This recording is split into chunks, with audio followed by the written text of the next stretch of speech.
பொது நூலக இயக்குனர் மற்றும் முதன்மை நூலகர் மற்றும் தகவல் அலுவலர் அவர்களின் சீரிய மேற்பார்வையில் நடைபெற்று வரும் நிகழ்வுகளின் வரிசையில் இன்று நூலரும்புகள் நிகழ்ச்சிக்கு வருகை புரிந்துள்ள சிறப்பு விருந்தினர் அவர்களையும், நமது கலைஞர் நூற்றாண்டு நூலகத்தின் நூலகர்கள் அவர்களையும், மேலும் குழந்தைகள் மற்றும் பெற்றோர்கள் அனைவரையும் வருக வருக என்று இந்நிகழ்ச்சிக்கு வரவேற்கிறோம்.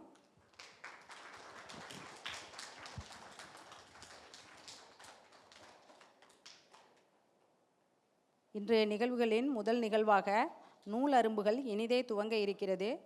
முதலில் இந்நிகழ்வில் பங்கு பெற பாலசுப்ரமணியன் அவரை அன்போடு அழைக்கிறோம்.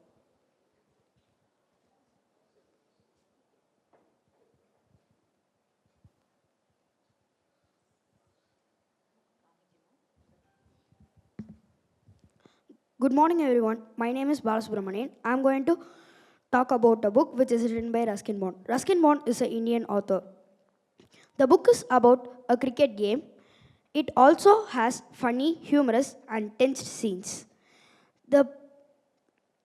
It contains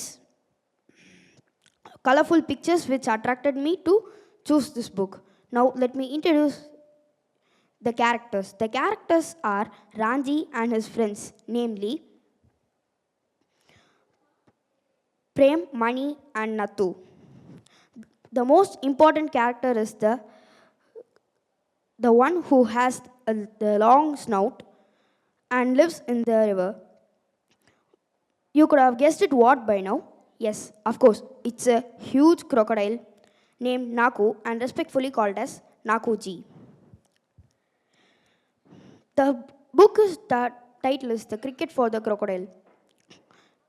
Now, let me tell you the plot of the story. Ranji and his teammates came to the ground for practice, which is located near the river where Naku lives. Ranji played very well. Suddenly, Ranji hit the ball into the river. Few boys jumped inside the river in search of ball, but they couldn't find. So they decided to end their practice session. The time passed and the match day arrived. On the match day, Ranji and his teammates came to the ground and saw Naku lying on their pitch. Suddenly, Prem threw the ball on Naku. In spite of that, Naku ate the ball. The leather tasted good. After that, Naku moved into the river. They were happy and the match was started. First, it was bank manager's turn from Ranji's team. On the match, their parents were also involved. Bank manager played and got out. He got tired and slept in a cot which is under the tree. Suddenly, Naku crept under the cot. I won't reveal the twists and turns of the story from this. I would encourage you to read the book. The story says the strongest bonding among the boys and handling unexpected situations. It also made us to think whether children can play near river or not. I really enjoyed reading this book. Thank you. அருமையாக கதை சொல்லிய பாலசுப்ரமணியன் அவர்களுக்கு நன்றி. அடுத்ததாக அக்ஷயா.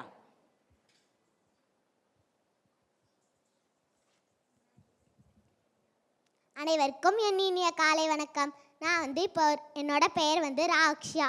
நான் RC நடுநிலைப் பள்ளியில் படிக்கின்றேன். இப்போ உங்கள்கிட்ட ஒரு கதை சொல்ல போகிறேன். அந்த கதையோட தலைப்பு அணிலின் துணைச்சல். இதை எழுதியவர் உதயசங்கர். நம்ம கதைக்குள்ளே போகலாமா? ஒரு காட்டில் ஒரு பெரிய புளிய மரம் இருந்துச்சான். அந்த பெரிய புளிய மரத்துக்குள்ளே அம்மா அணிலும் 2 குட்டிகளும் வாழ்ந்து வந்தாங்களாம். அம்மா அணில் அவங்களுக்கு சிறுதானியங்களை சவைத்து கூழாக்கி அவங்களுக்கு ஊட்டி விட்டாங்களாம். அவங்க பார்க்க ரொம்ப அழகாக இருப்பாங்களாம். சாம்பல் நிறத்தில் 3 விரிசல் வேற விட்டுருக்குமா. அவங்க கண்ணை உருட்டி உருட்டி பார்க்கும்போது ரொம்ப அழகாக இருப்பாங்களாம். அந்த 2 அணிலில் அன்னைக்காரே ரொம்ப குறும்பு. வேறு கிளைக்கு தாவி கீச் கீச்சுன்னு கத்திட்டு மறுபடியும் பொந்துக்குள்ளேயே ஓடிடுவானா. ஆனால் அவன் தம்பிக்காரே பயந்தாங்கொழி கூட்டை விட்டு வெளியிலேயே வரமாட்டானா. காய்ந்த குச்சிக்கல் விழுந்தாலே பயந்து நடுங்குவானா. அவங்க அம்மா சொல்லுவாங்களா, நம்ம எப்பயுமே பயப்படக்கூடாது, நம்ம பயந்தால் நம்ம மூளை வேலை செய்யாது, எப்பயுமே நம்மளுக்கு தைரியமும் துணிச்சலும் வேண்டும் அப்படின்னு சொல்லிகிட்டே இருப்பாங்களாம். அம்மா அணில் பக்கத்தில் இருக்கும் போதெல்லாம் தம்பி அணில் பயப்படாமல் இருக்குமா. அம்மா அணில் இறை தேட போயிட்டாங்கன்னா தம்பி அணில் பயந்து நடுங்குமா. அப்போ அன்னைக்குன்னு பார்த்து அவங்க அம்மா இறை தேட போயிருக்காங்க. அன்னைக்கு ஒரு நாள் இறை தேட போன அம்மா அப்போ வந்து ஒரு புளிய மரத்துக்கு கீழே ஒரு பொந்து இருந்திருக்கு. அந்த பொந்துக்குள்ளே ஒரு பாம்பு இருந்திருக்கு. அந்த பாம்பு வந்து இது பறவைகள் குஞ்சுகளை சாப்பிடுமா, எலி தவளை இதெல்லாம் சாப்பிடுமா. அன்னைக்குன்னு பார்த்து அதுக்கு இறையே கிடைக்கலையா. அப்போ அந்த புளிய மரத்துக்கு மேலே ஏறிச்சான். நாக்கை வச்சு நகர்ந்து கொண்டே ஏறிச்சான். அன்னைக்கு அறை எட்டி பார்த்தானா, என்னடா என்னமோ சத்தம் கேட்குதுன்னு. அப்போ பாம்பு நாக்கு தெரிஞ்சிருக்கு. அவனுக்கு என்ன பண்ணுறதுனே தெரில. தம்பிகிட்ட சொன்னானா அதை, தம்பி இங்கேருந்து தப்பிச்சிரு தம்பி, ஓடிரு தம்பி ஓடிரு, இங்கே ஆபத்து இருக்குது தம்பி, ஓடிரு தம்பி ஓடிரு அப்படின்னு சொன்னானா.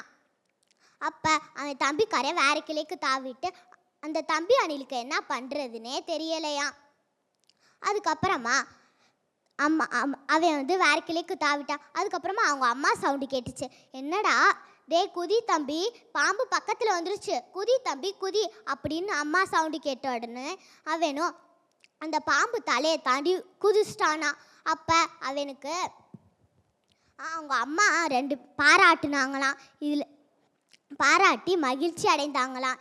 இதுலேருந்து உனக்கு என்ன தெரியுது, நம்ம எப்பயுமே பயப்படக்கூடாது. பயந்தால் நம்மளால எதையும் சாதிக்க முடியாது, நம்ம மூளையும் வேலை செய்யாது. நன்றி.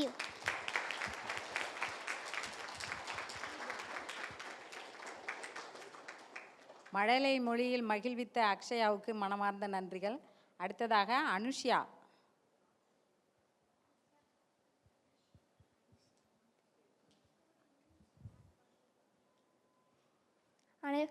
அனைவருக்கும் வணக்கம். என் பேர் அனுஷ்யா. நான் எடுத்துக்கொண்ட புக்கு பேர் என்ன, படிக்க அனுப்புங்க.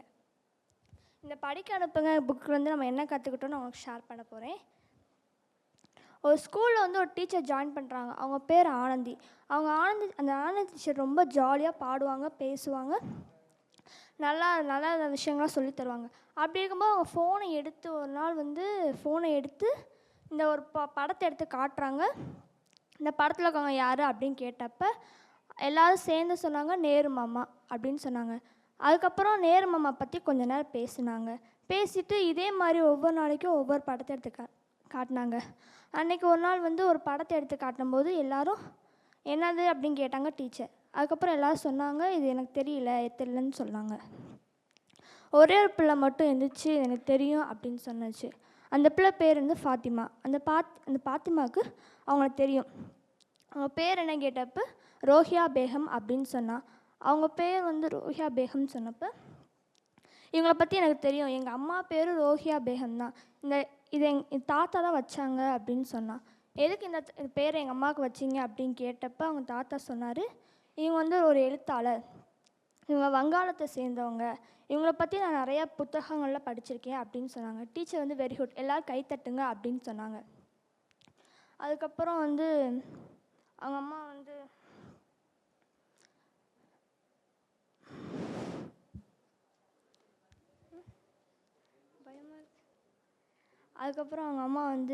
இதை பற்றி நீ தெரிஞ்சுட்டு என்னன்னு சொல்லு அப்படின்னு சொல்லி டீச்சர் சொன்னாங்க. அந்த பிளேஸ் சொல்லுச்சு, இவங்க வந்து ஒரு வங்காள எழுத்தாளர். இவங்க நிறைய புத்தகங்கள் எழுதியிருக்காங்க, நிறையா விஷயங்கள். முஸ்லீம் பெண்கள் படிக்க முன்னாடிலாம் முஸ்லீம் பெண்கள் உருது மட்டும் தான் கற்றுட்டு இருந்தாங்க. இங்கிலீஷ் படித்த முதல் பெண் ரோஹியா பேகம் தான். இவங்க வந்து நிறையா புத்தகங்கள் எழுதியிருக்காங்க. அப்புறம் ஒரு நீதிபதிக்கு இவங்களை கட்டி வச்சாங்க. அந்த நீதிபதி ரொம்ப நல்லவர், நிறையா விஷயங்கள் அவங்க சொல்லி கொடுத்துருக்காங்க. ரோஹியா பேகத்துக்கு வந்து நிறையா படிக்கணும், நல்லா எழுதணும் அப்படின்னு சொல்லி ரொம்ப நாள் ஆசை. பெண்ணுரிமைக்காக எழுதுனாங்க. திடீர்னு வந்து அவங்க ஹஸ்பண்ட் இறந்து போயிட்டாங்க. அவங்க பேரில் உள்ள சொத்துக்கள்லாம் ரோஹியா பேகம் விற்றுட்டாங்க. அதுக்கப்புறம் அவங்க பேரில் ஒரு பள்ளிக்கூடம் ஆரம்பித்தாங்க. அவங்க ஹஸ்பண்ட் பேர் வந்து செஹாவத் பள்ளி அப்படின்னு சொல்கிறாங்க. முஸ்லீம் பிள்ளைங்க படித்தே ஆகணும், அதுக்காக கட்டின பள்ளி தான் அந்த செஹாவத் பள்ளி. இதே மாதிரி போயிட்டு இருக்கும்போது பொம்பளை பிள்ளைங்களை படிக்க அனுப்புங்க சொல்லி வீடு வீடாக போய் கேட்டிருக்காங்க. 5 பேர் மட்டும் தான் வந்தாங்க. அந்த படிக்கிறதுக்காண்டி 5 பேர் மட்டும் வந்திருக்காங்க. இது மட்டும் பத்தாது, நம்மளுக்கு இன்னும் நிறைய பிள்ளைங்க வேணும் அப்படி சொல்லி மறுபடியும் வீதியாக போய் பிள்ளைங்களை கேட்டிருக்காங்க. அதுக்கப்புறம் வீடாக போய் கேட்டிருக்காங்க. இது அந்த பள்ளியை மூட சொல்லி ஒரே சண்டை. எதுக்கு இந்த பள்ளி பெண்களுக்கு எதுக்கு படிப்பு அப்படின்னு சொல்லி எல்லாரும் கேட்டு இந்த பள்ளியை மூட சொல்லி ஒரே சண்டை. பெண்களுக்கு படிப்பு தான் ரொம்ப பெருசு. இதை 150 வருஷத்துக்கு முன்னாடியே சொல்லிட்டாங்க. அமெரிக்கா பத்திரிக்கையில் ஒரு செய்தி வருது. என்னென்னா, இந்தியாவில் பெண்கள் நிலைமை மோசம். சின்ன வயசில் கல்யாணம் பண்ணி வச்சுறாங்க, அடிமையாக நடத்துகிறாங்க, படிக்க வேண்டிய வயசில் படிக்க அனுப்பலை. இதெல்லாம் கேட்ட தலைவர்கள் கோவமானாங்க. தலைவர்கள் எழுதுகிறாங்க, எதுக்கு எவ்வளவோ நல்ல விஷயங்கள்லாம் இருக்குது, அதை விட்டுட்டு எதுக்கு கெட்ட விஷயம் மட்டும்தான் அவங்க கண்ணுக்கு தெரியுதா அப்படின்னு சொல்லி தலைவர்கள் எழுதுகிறாங்க. அதுக்கு ரோஹியா பேகம் வந்து இதில் என்ன தப்பு இருக்குது அப்படின்னு கேட்டாங்க. இங்கே இருக்க பெண்கள் நிலைமையை தானே நான் எழுதியிருக்கேன், அதில் என்ன தப்பு இருக்குது அப்படின்னு சொல்லி கேட்டாங்க. தலைவர்கள் வந்து அதுக்கப்புறம் ஒருத்தருக்கு கண் பார்வை சரியில்லைன்னா டாக்டர்கிட்ட போய் சரி பண்ணுங்கன்னு சொல்லணும். அதை விட்டுட்டு நல்லா வயிறு நல்லா தானே இருக்குது அப்படின்னு சொல்லுவாரா டாக்டரு? அப்படின்னு சொல்ல மாட்டார். அப்போது நம்ம நல்ல விஷயம், ஆணையும் பெண்ணையும் மனிதன் இது இயற்கை படைச்சது, ஏறத்தாழ்விட்டு மனிதன் உருவாக்கணும். பெண் உரிமைக்காக போராடிய இஸ்லாமிய பெண் ரோஹியா பேகம். இவங்க தினம் வந்து கொல்கத்தாவில் இன்னும் அவங்க பிறந்தநாளை கொண்டாடிட்டு வராங்க. இவங்க பிறந்தநாள் வந்து டிசம்பர் 9 இதுலேருந்து அதுக்கப்புறம் இதை வந்து ஃபாத்திமா சொல்கிறான் அவங்க தாத்தா வந்து கேட்டு. அதுக்கப்புறம் டீச்சர் கேட்காங்க, இந்த மாதிரி நூலகத்துக்குலாம் நீ போயிருக்கியா அப்படின்னு டீச்சர் கேட்குறாங்க. ஆமாம் டீச்சர், நான் போயிருக்கேன். எங்கள் ஊரில் உள்ள எங்கள் பக்கத்து ஊரில் வந்து ஒரு நூலகம் இருக்குது, ஊர் நூலகம் இருக்குது, அங்கே நான் போய் படிச்சிருக்கேன் அப்படின்னு சொல்கிறா. நீ ஊர் நூலகத்துலாம் போவியா அப்படின்னு நான் டீச்சர் கேட்கும்போது, ஆமாம் டீச்சர் நான் போவேன், ஞாயிற்றுக்கிழமை ஆனால் எங்கள் தாத்தா கூட அந்த ஊர் நூலகத்தை போய் படிச்சுட்டு வருவேன் அப்படின்னு சொல்கிறா. அதுக்கப்புறம் இன்னொன்று சொன்னான், கொல்கத்தாவில் இன்னும் ரோஹியா பேகம் கட்டிய பள்ளிக்கூடம் இன்னும் கொல்கத்தாவில் இருக்குது. அதுக்கப்புறம் ரோஹியா பேகம் சொல்கிறாங்க, ரோஹியா பேகம் வந்து ஒரு எழுத்தாளர் ஆவார். இவங்க பிறந்தநாள் வந்து 9/12/1980 பிறந்திருக்காங்க. இவங்க வந்து ஒரு அறிவியல் புனர்கதைகளில் எழுதியிருக்காங்க. அதுக்கப்புறம் அவங்க வந்து என்ன சொல்கிறாங்கன்னா, குழந்தைகளை வளர்க்குறதுக்கு அம்மாவுக்கு கல்வியும் அறிவும் எவ்வளோ முக்கியமோ அது அக்குழந்தையின், ஏனென்றால் அவள்தான் அக்குழந்தையின் முதல் ஆசிரியர். ஆண்களுக்கு கல்வி கற்கிறது எவ்வளோ உரிமை உண்டோ அதே அளவு பெண்கள் கல்விக்கு அவ்வளோ உரிமை உண்டு. ஆண்களின் சம்பளத்தை நம்பியே பெண்கள் வாழக்கூடாது. அதை அவங்களுக்கு வாழ்ந்தாங்கன்னா அவங்களுக்கு வர எதிரான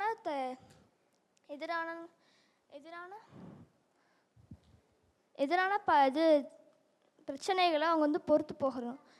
இது வந்து விடுவிக்கணும்னா பெண்களும் சம்பாதிக்கணும். அதுக்காண்டி கேட்டுட்டு நன்றி கூடி விடுப்பேன். நன்றி.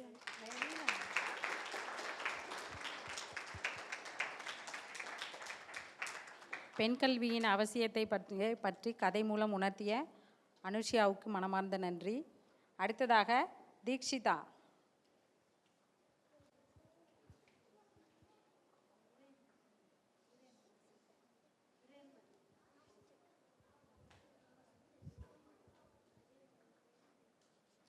Bright and beautiful morning to all. Here I am going to share story review of Gone Grandmother by Chaturara Rayo with you all. Let's enter. Gone Grandmother is a true perspective story that explores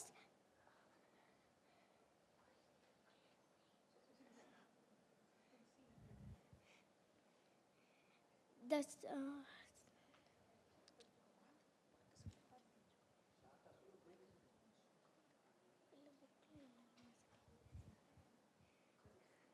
Gone Grandmother is a true perspective story that explores death and absence through a child's perspective.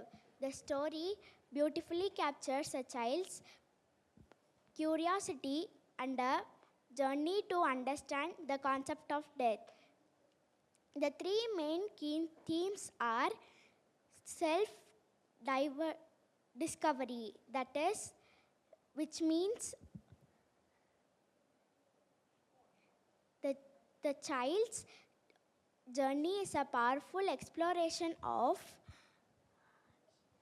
self-discovery and understanding. The second thing was emotional intelligence, which means the story promotes emotional intelligence by validating a child's feelings and questions. Last but not least, that is death and absence. The story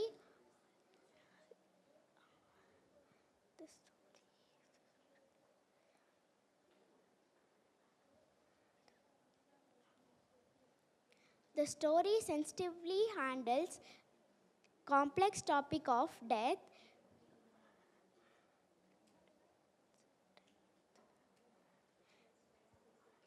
making accessible to young readers like me. Each one has their own perspective on this book, but this book teaches me the value of acceptance of loss. Thank you for Kalanger Library for giving this opportunity.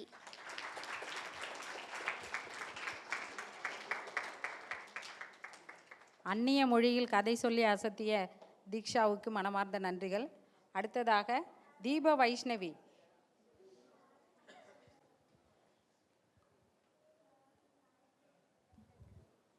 Good morning to one and all present here. I would like to review the book that names The Golden Goose. This book is a fairy tale. What is meant by fairy tale? Can anyone tell me? Fairy tale means children's stories that include magical and imaginary things. In other words, a fairy story.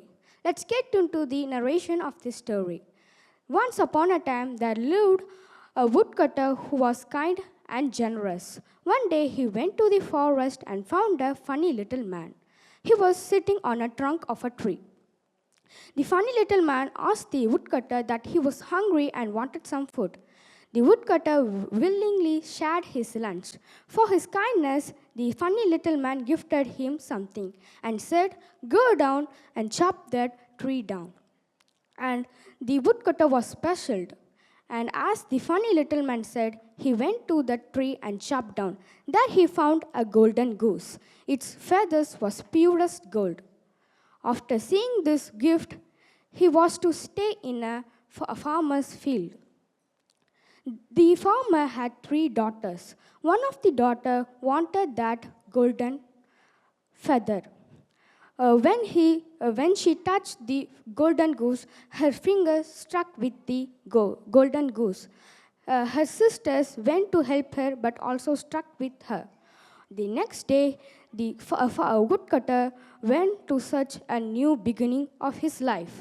He went through the forest, villages, towns. There, a priest said that to the 3 daughters that, "Why are you not ashamed that you are following a young fellow?" When he dragged the last daughter, he was also struck with them. Following, 3 farmers also struck with them who were walking in the fields. When they entered a kingdom, the kingdom was so silent that the king's daughter has no ability to smile, and she was always sad and gloomy. The king promised that whoever smiles her daughter would marry her. After hearing this message, the woodcutter went straight to the king. During this way, the princess was in her balcony. Seeing the woodcutter, his golden goose, and the followers behind him, she burst out laughter. Seeing this, the woodcutter straight went to the king and said, "Can I marry your princess?" The king was not happy that he is going to give her daughter to a woodcutter and gave a challenge. He said, "You have to bring a man who drinks my wines from my cellar." With the help of the golden goose, he found a man who was very thirsty and drank all the wines from the king's cellar. And after this, the woodcutter went straight to the king and said, "Your Majesty, I found a person who drank your wines from the cellar." The king was surprised and get another challenge.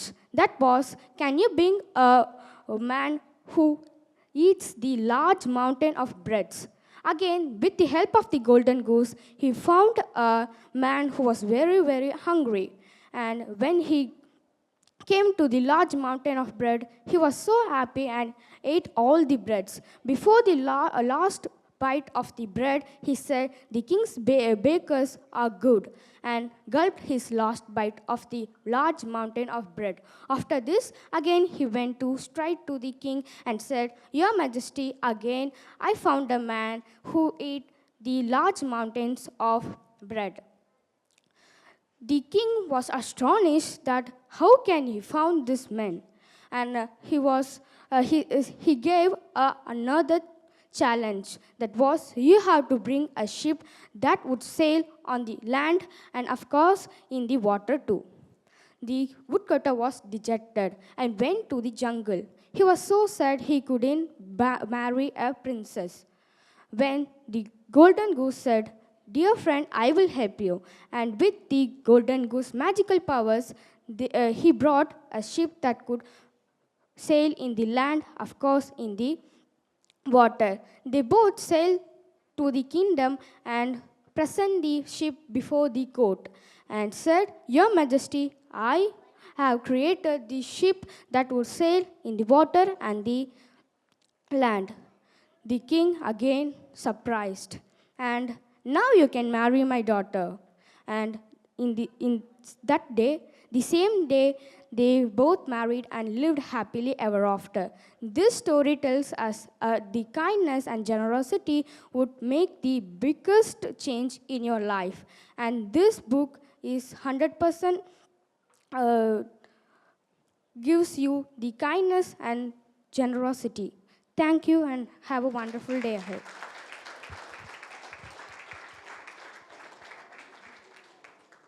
அருமையாக நூல் விமர்சனம் செய்த தீப வைஷ்ணவிக்கு மனமார்ந்த வாழ்த்துக்கள். அடுத்ததாக நூல் விமர்சனம் செய்த குழந்தைகளுக்கு சான்றிதழ் மற்றும் பரிசுகள் வழங்க நமது கலைஞர் நூற்றாண்டு நூலகத்தின் நூலகர் மற்றும் தகவல் அலுவலர் அவர்களை அழைக்கிறோம்.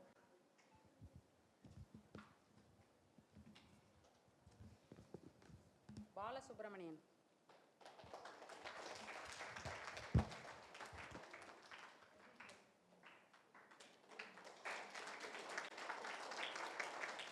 அடுத்ததாக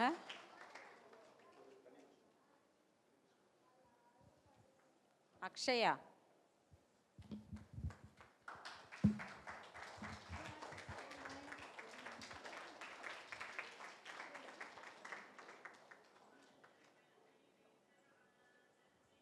அனுஷியா.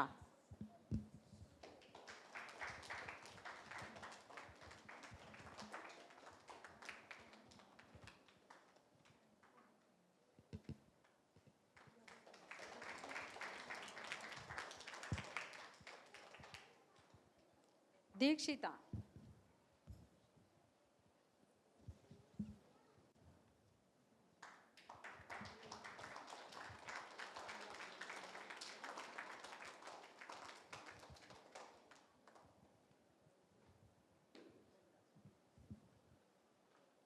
தீப வைஷ்ணவி.